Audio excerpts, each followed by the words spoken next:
Nazism, it was a depressing time. Their bones chilled as they watched the swastika flag fly above the Arc de Triomphe. Some of these were people who'd be spied on by the Gestapo, and worse, interrogated and possibly killed. It was a time of great fear and paranoia, so the last thing anyone needed was a serial killer to add to their woes. A man that left decapitated heads and other body parts for the cops to find. Nonetheless, Dr. Satan was a hero to many, albeit folks who were continually fooled by him. As for the Nazis, it would be reasonable to say that there was always one step ahead. His real name was Marcel Petty. How he ever became a doctor boggles the mind, which is something we'll think you'll agree with after you hear about his strange life from childhood to adulthood. He was born in the French city of Auxerre on January 17, 1897, and he was a delinquent at a young age. At age 11, he brought a gun to school and used it to threaten a girl. He got involved with theft, snatched up public property, and did terrible things to small animals. It said he also put on a circus standing against the locked door in class and throwing knives at the other students. It's not surprising then that he was deemed mentally ill by child psychologists. According to the book Death in the City of Light, the serial killer of Nazi-occupied Paris, he got expelled from school a few times as a teenager and so was evaluated by professionals who said this kid is just not right in the head. His parents, of course, were very concerned, telling doctors that he went to bed and had occasional convulsive fits. They were also a bit worried about his constant sleepwalking.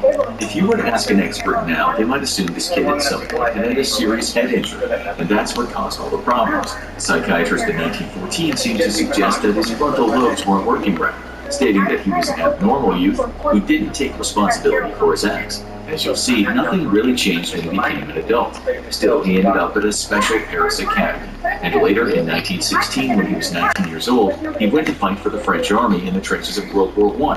What could possibly go wrong? A kid with mental health problems and a proclivity for violence being hired to murder people. Physicians among the French forces said what others had said before. Petiot had some serious mental health issues. The kid wasn't fit to fight.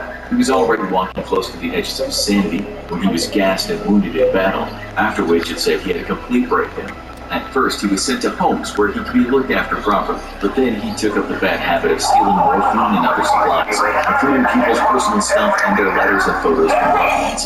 For that, he got some jail time, but after being professionally diagnosed with more than one mental illness, he was sent to a psychiatric hospital. It was those diagnoses that kept him out of prison, with doctors saying he wasn't a criminal but mentally ill. One psychiatrist wrote in a report that he suffered from mental disequilibrium, neurasthenia, mental depression, melancholia, obsessions, and phobias. If you're wondering what neurasthenia means, it's basically a term for being persistently mentally disturbed.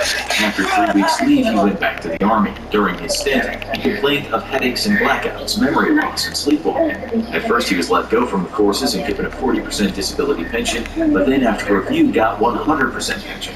He was then sent to the asylum, a place he'd one day say he was a doctor, not a patient. In 1919, he was finally released from that institution. The war was over, he was 22 years old, and you could say it was time for a new beginning. Although the doctors that had seen this young man and studied his temperament said it was important that he was kept under continuous surveillance. That didn't happen. Being mentally ill or having a personality disorder just doesn't necessarily mean a person can do what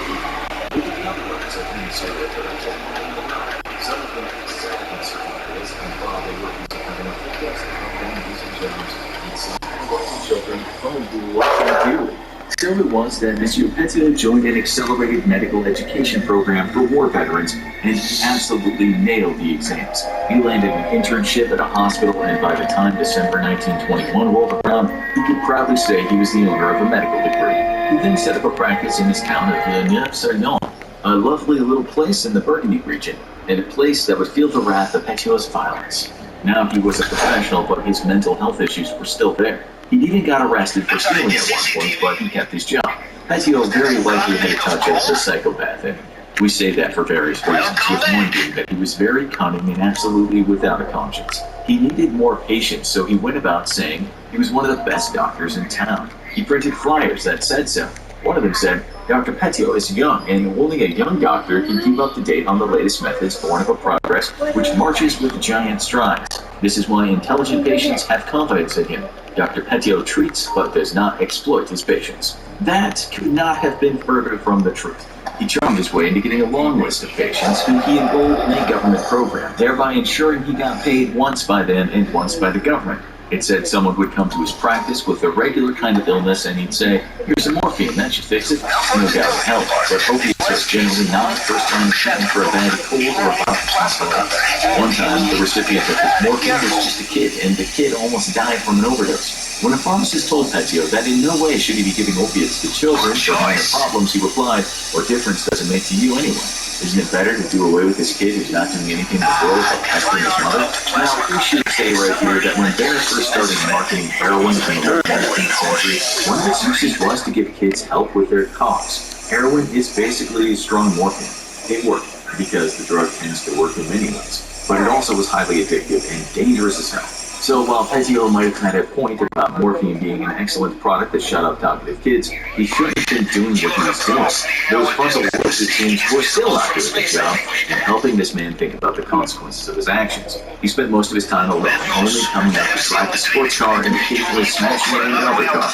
It was at this time in his life that he stole from his brother Marcel and was kicked out of his rented accommodation for theft.